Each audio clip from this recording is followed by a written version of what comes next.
Hello students, आज हम शुरू करेंगे नया chapter diversity.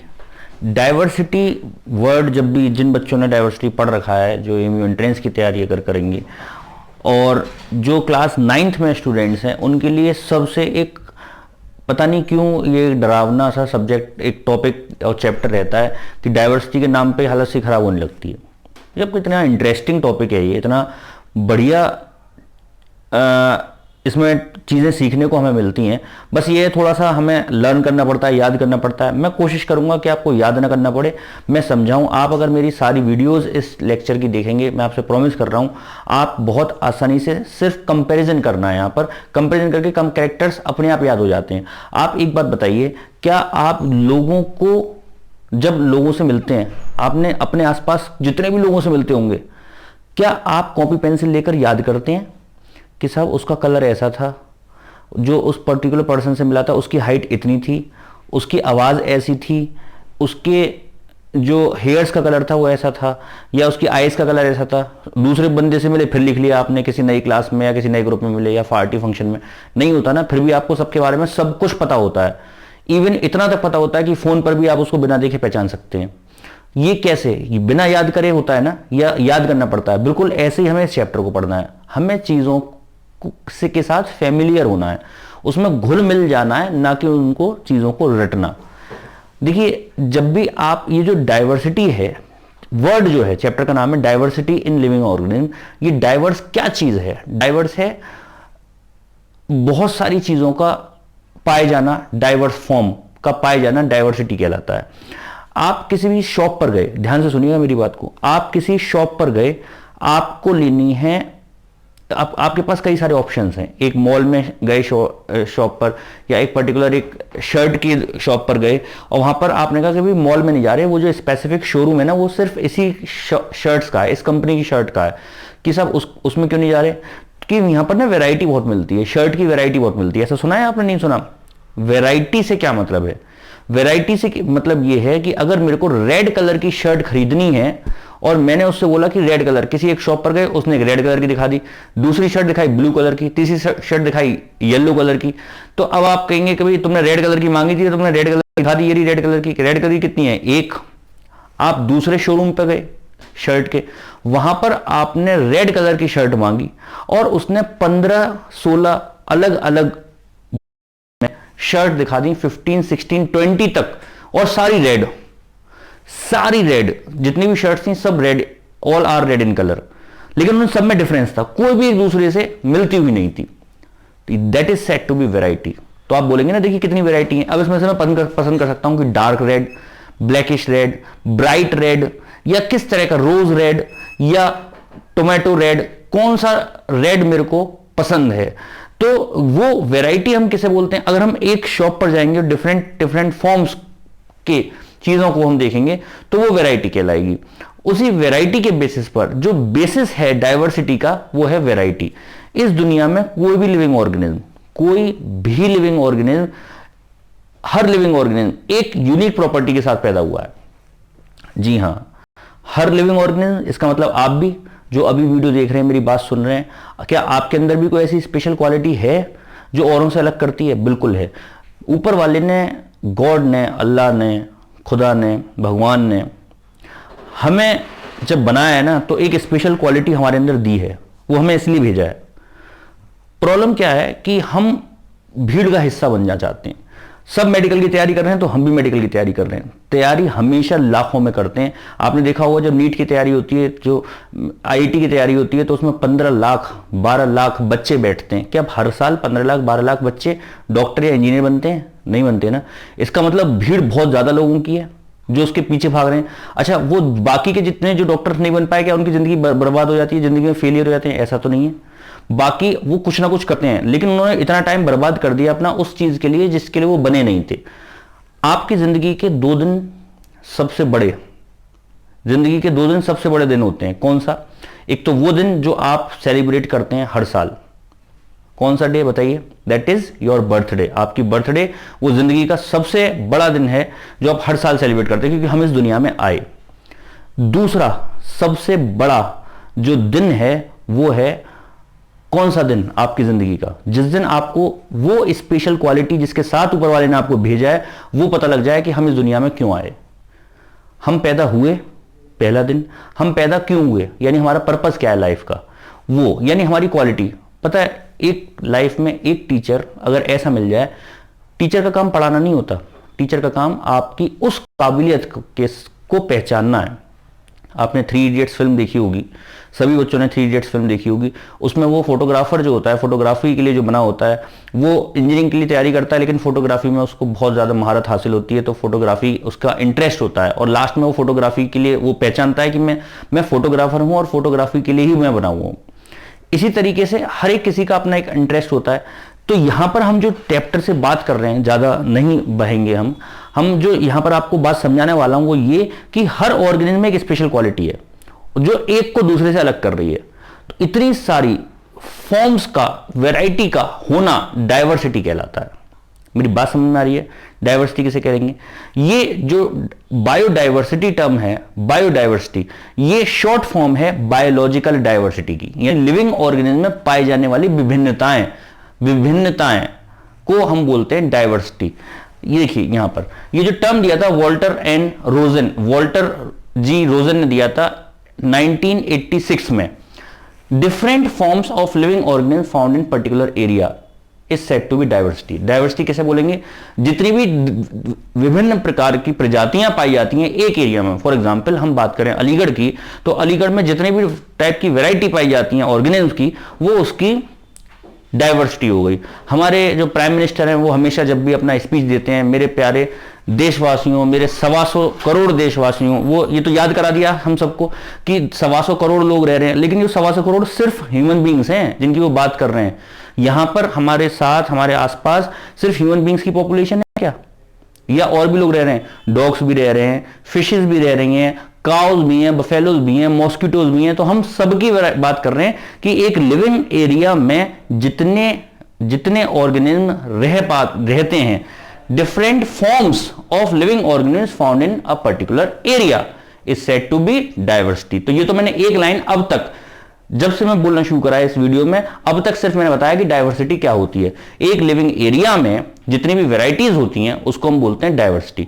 Biodiversity is the short form of biological diversity and this term was given by Walter G Rosen in 1986। अगर आपको जो मैंने लिखा है नोट्स को देखने में कोई दिक्कत हो तो मैं आपको इसका पिक भेज दूंगा, फोटो भेज दूंगा आपके एक्सेलेंस का जो व्हाट्सएप ग्रुप चल रहा है उस पर, जिससे कि आप प्रॉपर देख सकते हैं। और नोट्स पहले से प्लीज बना लीजिएगा इनको। 1986 में जो बात मैं बोल रहा था वो यहां पर मैंने लिख रखी है, no two individuals are same. दुनिया में कोई भी दो इंडिविजुअल सेम नहीं है। आप एक छोटी सी, ये टॉपिक तो मैं पढ़ा रहा हूं लेकिन एक छोटी सी शॉर्ट स्टोरी मैं आपको बताना चाहूंगा कि एक बार जंगल में वेराइटी में बात कर रहा हूं यूनिकनेस के लिए, कि आपके लिए क्या यूनिकनेस है। कई बार क्या होता है कि हम लोग जब पढ़ रहे होते हैं तो पढ़ाई के दौरान कई बार हमारे मार्क्स बहुत अच्छे नहीं आते और किसी दूसरे बच्चे के बहुत अच्छे मार्क्स आते हैं, तो हम उसको समझते हैं हमारी क्लास में वो बहुत होशियार है और हम डिप्रेस होते चले जाते हैं कि भाई हम तो, हमारे में तो कोई क्वालिटी नहीं है।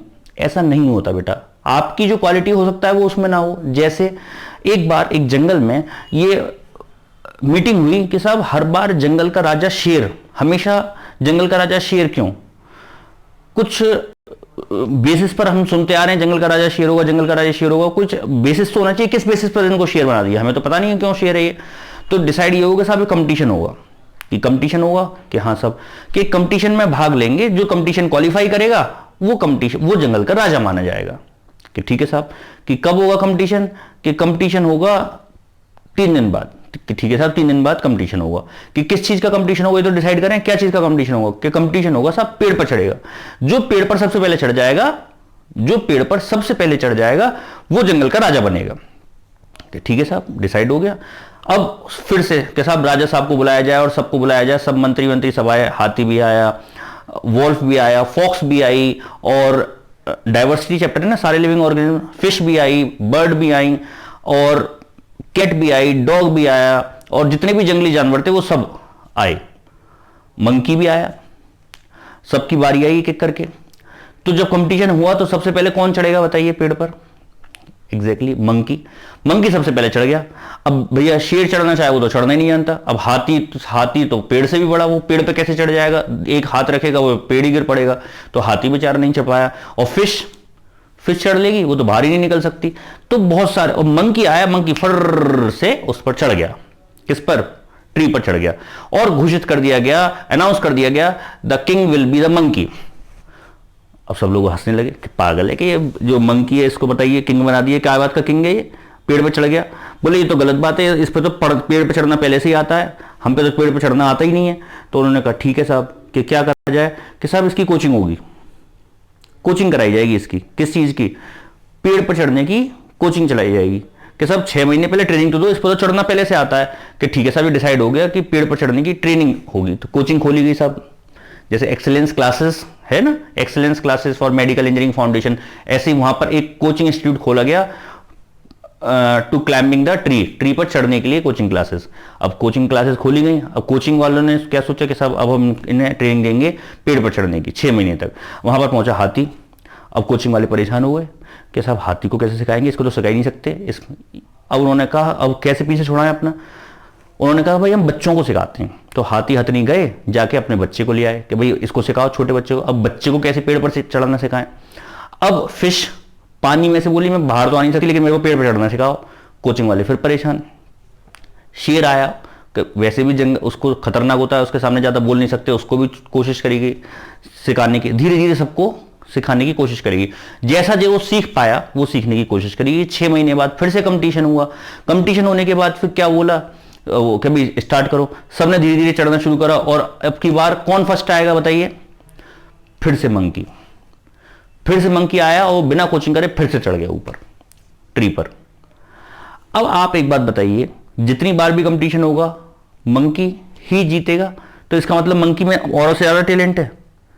नहीं, उसमें सॉरी, उसमें एक स्पेसिफिक टाइप का टैलेंट है।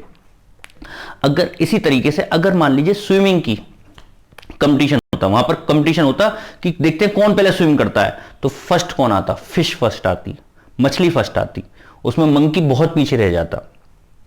इसी तरीके से आप हो सकता है क्लास में अपनी पढ़ाई में फर्स्ट ना आ पा रहे हो, लेकिन हो सकता है आप डांस बहुत बढ़िया करते हो। कोई दूसरा हो सकता है सिंगिंग बहुत बढ़िया करता हो, कोई बहुत बढ़िया गाना गा पा रहा हो, और जो फर्स्ट आ रहा है वो बिल्कुल आवाज नहीं निकलती हो, बहुत खराब आवाज है उसकी। तो फिर वो तो अलग अलग फील्ड में, यानी हर ऑर्गेनिज्म, एक ऑर्गेनिज्म दूसरे ऑर्गेनिज्म से बिल्कुल अलग है। इसको हम बोलते हैं वैरायटी, और यही बेसिस है डाइवर्सिटी का हमारे चैप्टर का। समझ में आ रही है बेटा बात? ये कहानी आपको मोटिवेट करने के लिए मैंने सुनाई, साथ में इस चैप्टर से लिंक इसलिए करी जिससे कि आपको इस चैप्टर की जो गहराई है, जो इसकी सोल है, जो इसकी आत्मा है, हम डाइवर्सिटी चैप्टर क्यों पढ़ना चाह रहे हैं? इसलिए पढ़ना चाह रहे हैं कि इतनी सारी वास्ट वैरायटी जो है वो किस तरीके से फैली हुई है और क्या उसका बेसिस है और क्यों हमें इसको पढ़ना है। देखिए इसी चला लीजिए। अब यहां पर मैंने लिखा है no two individuals are the same. कोई भी दुनिया में दो इंडिविजुअल्स, इवन आप और आपका भाई या आपकी बहन भी एक ही पेरेंट्स के दो ऑफस्प्रिंग हैं, उसके बावजूद भी आप अलग अलग हैं। They might be differ in one और अदर वे, वो किसी एक या किसी दूसरी वजह की वजह से एक दूसरे से अलग हैं। क्लासिफिकेशन किसे बोलते हैं? एक टर्म है बेटा classification, biological classification. What is classification? The system of arrangement of organism into different groups and sub groups on the basis of their similarities and differences. हम अगर ऑर्गेनिज्म को इस तरीके से रखें, किस तरीके से कि उनकी जो भी डिफरेंसेस हैं उन सबको अलग छांट लें कि ये अंतर है और ये सिमिलरिटीज हैं, उनके ग्रुप बना लें कि भाई ये कुछ ऐसे स्टूडेंट्स का ग्रुप है जिनकी हाइट इतनी है, ये कुछ ऐसे स्टूडेंट्स का ग्रुप है जिनका वेट इतना है, यानी हमने ऐसे उनके सिमिलरिटीज या उनके डिफरेंसेस यानी गर्ल्स और बॉयज हमने सेपरेट कर लिए। हमने सेपरेट कर लिए हेयर की, कर्ली हेयर्स वाले बच्चे अलग कर लिए और स्ट्रेट हेयर वाले बच्चे अलग कर लिए। मैं एक हाइपोथेटिकल एग्जांपल दे रहा हूं। तो ऐसा सिस्टम जिसमें अरेंज करा जाए ऑर्गेनिज्म्स को उनके डिफरेंट ग्रुप्स और सब ग्रुप्स में, किस बेसिस पर? On the basis of their similarities and differences is called classification. Similarities और डिफरेंस के बेसिस पर अगर ग्रुप्स में डिवाइड करा जाए तो उसको हम बोलते हैं क्लासिफिकेशन। फिर से पढ़ रहा हूं मैं एक बार। The system of arrangement of organism into different groups and sub groups on the basis of their similarities and differences is called classification. समझ में आया बेटा क्लासिफिकेशन कैसे बोलते हैं। अब नेक्स्ट टर्म है बेटा hierarchy. Hierarchy of classification. Hierarchy हम किसे बोलते हैं? हायरार्की बोलते हैं अरेंज करना ग्रुप्स में, ऑर्गेनिज्म के ग्रुप्स को अरेंज करना बढ़ते हुए क्रम में या घटते हुए क्रम में, यानी ऊपर से नीचे। ऊपर हायर अथॉरिटी, फिर उससे नीचे, उससे नीचे, उससे नीचे, उससे नीचे। आप कहां पर रहते हैं? मैं अगर आपसे पूछूं कि आप कहां पर रहते हैं, तो आप बोलेंगे कि मैं इंडिया में रहता हूं। इंडिया में कहां पर? इंडिया में पर्टिकुलर किसी स्टेट में, यूपी में रहते हैं या बिहार में रहते हैं। यूपी में कहां पर रहते हैं? यूपी में एक आपने सिटी का नाम, डिस्ट्रिक्ट का नाम दिया, अलीगढ़ में रहते हैं। अलीगढ़ में पर्टिकुलर, अलीगढ़ एक डिस्ट्रिक्ट है, वहां पर आप किस सिटी में रहते हैं? कि वहां पर साहब सासनी में रहते हैं, एक सिटी। वहां पर हम कौन से मोहल्ले में रहते हैं? तो उस रोड का नाम, फिर वहां पर उस कौन सी कॉलोनी में रहते हैं, फिर घर तक।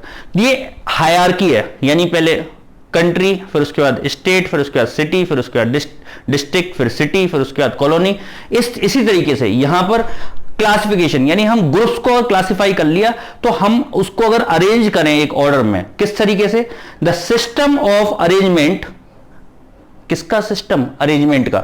System of arrangement of taxonomic category. Taxonomic बोलते हैं क्लासिफिकेशन करना। Taxonomic categories in the descending order is called hierarchy of categories. Categories को इस तरीके से अरेंज करना कि पहले सबसे बड़ी कैटेगरी, फिर छोटी, फिर छोटी, फिर छोटी, फिर छोटी, फिर सबसे छोटी, तो उसको बोलेंगे हायरार्की ऑफ क्लासिफिकेशन। ये क्लासिफिकेशन सबसे पहले कोरोलस लीनियस नाम के साइंटिस्ट ने दिया था, इसलिए इसको लीनियन हायरार्की बोलते हैं। क्या बोलते हैं बेटा? Linnean hierarchy. Linnean hierarchy. Total जितने भी लिविंग ऑर्गेनिज्म है, जितनी भी डाइवर्सिटी है, जितने भी लिविंग ऑर्गेनिज्म है, उन सब को 7 बेसिक कैटेगरीज में डिवाइड करा गया है। 7 कैटेगरीज में।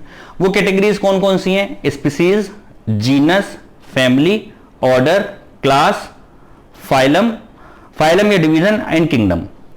यानी जितने भी, अभी हम पढ़ेंगे कि कितने किंगडम्स होते हैं, कितने फाइलम होते हैं। जैसे जितने भी लिविंग ऑर्गेनिज्म हैं, उन सब को हमने मोटे मोटे 5 ग्रुप्स में डिवाइड कर दिया। सबसे पहले जो क्लासिफिकेशन हुआ था उसमें तो सिर्फ ये जानते थे कि लिविंग थिंग और नॉन लिविंग थिंग।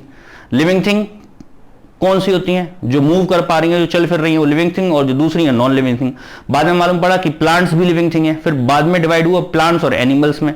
फिर एनिमल्स भी बहुत सारी वैरायटी की है। यानी कि बेसिक जो क्राइटेरिया है दैट इज किंगडम, किंगडम को फाइलम, फाइलम को, और फाइनल क्लास में, क्लास को ऑर्डर में, ऑर्डर को फैमिली में, फैमिली को जीनस में, और जीनस को स्पीसीज में। यानी जो सबसे स्मॉलेस्ट ग्रुप है, जो यूनिट है क्लासिफिकेशन की, वो स्पीसीज है। स्पीसीज हम कैसे ऑर्गेनिज्म को बोलेंगे? स्पीसीज बोलेंगे एक ऐसे ऑर्गेनिज्म को, ऐसे ग्रुप को, ग्रुप ऑफ ऑर्गेनिज्म को which can interbreed among themselves, which can interbreed among themselves and resembles with each other। जो एक दूसरे के साथ रिसेंबल करें और एक दूसरे के साथ रिसेंबल करती हो, और इंटरब्रीड कर सकते हो, और नए ऑफस्प्रिंग को प्रोड्यूस कर सकते हो। समझ में आ रही है बेटा बात? Species the basic unit of classification, the organism of particular kind having similar character and can interbreed among themselves. जिनके कैरेक्टर सिमिलर हों और आपस में इंटरब्रीड कर सकते हो, उसको हम क्या बोलेंगे? स्पीसीज। जैसे कि अगर हम बात करते हैं डॉग की, तो डॉग की आपने देखा होगा बहुत सारी स्पीसीज होती हैं। कुछ पोमेरियन, कुछ एल्सीशियन, कुछ डाबरमैन, कुछ बुलडॉग, कुछ देसी कुत्ते। तो ये क्या है तो सब डॉग, लेकिन सबकी प्रजाति अलग अलग है, स्पीसीज अलग अलग है। वो आपस में देखने में तो सिमिलर है, लेकिन इंटरब्रीड नहीं कर सकते। जो इंटरब्रीड कर सकते हैं और नए सिमिलर टाइप के ऑफस्प्रिंग को प्रोड्यूस कर सकते हो, उनको हम बोलते हैं सिमिलर स्पीसीज। जैसे पैंथेरा, हम बात करें Panthera leo. Panthera leo species है लायन की, पैंथेरा उसका जीनस है यानी सब ग्रुप है, और लियो उसकी स्पीसीज है, स्पेसिफिक है। अब हम बात करें जीनस की, जो सिमिलर स्पीसीज के ऑर्गेनिज्म अगर एक ग्रुप में रखे जाएं तो उनको हम बोलेंगे genus. Group of related species which belong to common ancestry, जिनकी एंसेस्ट्रल हिस्ट्री सेम हो, जिनको यानी जिनका ओरिजिन एक जगह से सेम हो, वहां पर हम बोलेंगे genus. Group of related species, species समझ में आया? बिल्कुल बेसिक। और रिलेटेड स्पीसीज के ग्रुप को हम बोलेंगे genus. For example Panthera, homo, Mangifera. Panthera tiger की जीनस है, होमो सेपियंस ह्यूमन बींग्स का होमो ये जीनस है। मैंजीफेरा मैंगो, मैंगो की जीनस है। आपने देखा होगा मैंगो की बहुत सारे स्पीसीज होते हैं, लेकिन सारे मैंगो एक ही ग्रुप में हैं। मेंजीफेरा। समझ में आ रही है बात? इसी तरीके से अगर हम बात करें लायन, टाइगर, लेपर्ड, तो ये पैंथेरा इन सबकी एक जीनस है, एक ही ग्रुप के हैं लेकिन स्पीसीज अलग अलग हैं। पैंथेरा मतलब पैंथर, टाइगर, लायन, लिपर्ड, ये सब इनकी एक जीनस है पैंथेरा, लेकिन स्पीसीज सबकी अलग अलग है। फैमिली किसे बोलेंगे यहां पर? देखिए, family group of related genera, जिनका क्लोज, जिसमें कई सारे ग्रुप्स आ सकते हो, उसको हम बोलेंगे फैमिली। फॉर एग्जाम्पल अगर मैं बात करूं कि एक फैमिली है फैलिडी, फैलिडी एक ग्रुप ऑफ फैमिली है जिसमें दो जीनस आ रही हैं, दो जीनस आ सकती हैं। जैसे अगर हम बात करें कैट की जो फैमिली है, जीनस है, दैट इज फेलिस, कैट की जो जीनस है फेलिस है। और पैंथर, लायन, टाइगर और लेपर्ड, मैंने बताया इनकी जो जीनस है दैट इज पैंथेरा। तो पैंथेरा और कैट ये एक ही फैमिली के मेंबर्स हैं, एक ही एंसेस्ट्रल ग्रुप में आते हैं, जिसको हम बोलते हैं फेलिडी। आपने सुना होगा कि बिल्ली जो होती है वो मौसी होती है लॉयन की, सुनिए बचपन में कहानी आपने सुनी होंगी। किस बेसिस पर कहा गया? क्योंकि वो फैमिली एक है। अच्छा, इनके जो कैरेक्टर्स हैं, क्या कैरेक्टर असेंबल करते हैं? उनके रेक्टाइल क्लॉ, जो क्लॉ होते हैं, जो पंजे होते हैं बिल्ली के, शेर के, लेपर्ड के और टाइगर के, ये सब के सिमिलर होते हैं, इसलिए ये एक फैमिली में होते हैं, फेलिडी। ऑर्डर, जिसमें कई सारी फैमिलीज आ सकती हैं, उनको हम क्या बोलेंगे? Order, group of related family. Felidae, cat, dog. देखिए, फैमिली है, कैट की फैमिली है फेलिडी, डॉग की फैमिली है कैनिडी। ये इन कैनिडी और फेलिडी, कैनिडी डॉग की और फेलिडी कैट की फैमिली है। इनको एक ग्रुप में रखा गया है, एक ऑर्डर में रखा गया है, जिसको हम बोलते हैं कार्निवोरा। कार्निवोरा आपने सबने बचपन से सुन रखा होगा, कार्निवोर, ओमनिवोर, हर्बीवोर। कार्निवोर वो एनिमल्स जिनके टीथ बड़े बड़े होते हैं और कोई सिमिलरिटी नहीं है, सिर्फ टीथ के बेसिस पर कार्निवोर फ्लैश को खाते हैं, इस बेसिस पर उनको कहा गया कार्निवोरा। Carnivora order. क्लास किसे बोलते हैं? जिसमें रिलेटेड ऑर्डर आ गए हो, जैसे मैमेलिया। अगर मैमल, जितने भी मैमल्स हैं वो सब एक क्लास में उनको रखा गया है। जितने भी बर्ड्स हैं उनको सबको एक क्लास में रखा गया है, जिसको हम बोलते हैं एव्स। एम्फीबियन, जितने भी एम्फीबियंस हैं, जितने एम्फीबियंस मतलब जो दोनों में रह सकते हो, जमीन में भी और पानी में भी, उनको हम बोलेंगे amphibia. Phylum, second largest category, यानी जो लार्जेस्ट कैटेगरी किंगडम, उससे ऊपर जो सेकंड डिवीजन है वो फाइलम है। एग्जांपल है कॉर्डेटा, एनिलिडा, ब्रायोफाइटा प्लांट्स में ये फाइलम। इनको ये सिर्फ एक इंट्रोडक्शन दे रहा हूं, अभी डिटेल में एक एक करके सारा पढ़ना है हमको, सबको पढ़ना है। किंगडम, किंग मालूम पड़ रहा है आपको, सबसे बड़ा जो ग्रुप है, highest category in biological classification, जैसे kingdom Monera, Protista, Plantae, Animalia etcetera. समझ में आ रही है बेटा बात? ये बेसिक इंट्रोडक्शन मैंने आपको दिया, एक एक करके हम डिटेल में पढ़ते हैं। और इसको मैं याद करने की आपको ट्रिक भी दे रहा हूं कि किस हायरार्की में ये सबसे पहले किंगडम, ये मैंने स्मॉलेस्ट से लार्जेस्ट की तरफ ले गया हूं। सबसे पहले किंगडम, फिर फाइलम, फिर क्लास, फिर ऑर्डर, फिर फैमिली, फिर जीनस, देन स्पीसीज। आप इसको नोट करिए, उसके बाद फिर मैं इसको आगे एक एक स्टेप बाय स्टेप आगे बढ़ता हूं। प्लीज बेटा नोट इट डाउन, थोड़ा जल्दी नोट करिएगा, मैं आपको टाइम दे रहा हूं, आप इसको पॉज करके नोट कर लीजिए, फिर आगे बढ़ेंगे बेटा। Please note it down.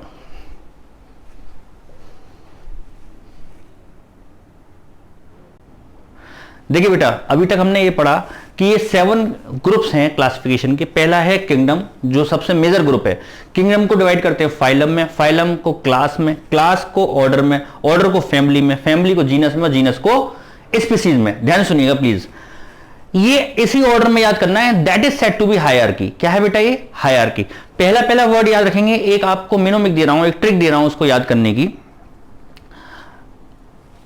यहां पर लिख रहा हूं सिर्फ आपको समझाने के लिए। बेटा देखिए, king play cards on fat girl stomach. बेटा हिंदी में बताने की जरूरत तो नहीं है, समझ गए होंगे आप। King play cards on fat girl stomach. दूसरा, अगर ये आपको कम पसंद आए तो एक और आप लिख सकते हैं, kids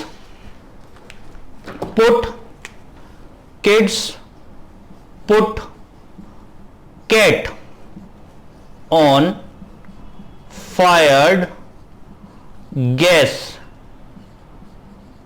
stove. Kids put cat on fired gas stove. Kids put cat on fired gas stove.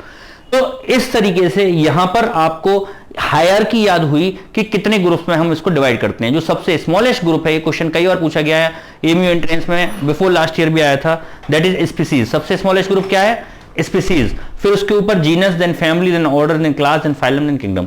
ये हमको डिटेल में पढ़ना है, उसके बाद कंप्लीट हो जाता है। अब इसके बाद हम पढ़ेंगे क्लासिफिकेशन, कौन कौन से टाइप के क्लासिफिकेशन है, पहले आप इसको नोट कर दिए, और मैं आपको बहुत बढ़िया बढ़िया ऐसी तरह की ट्रिक्स देता रहूंगा आपको याद करने के लिए। प्लीज बेटा नोट इट डाउन।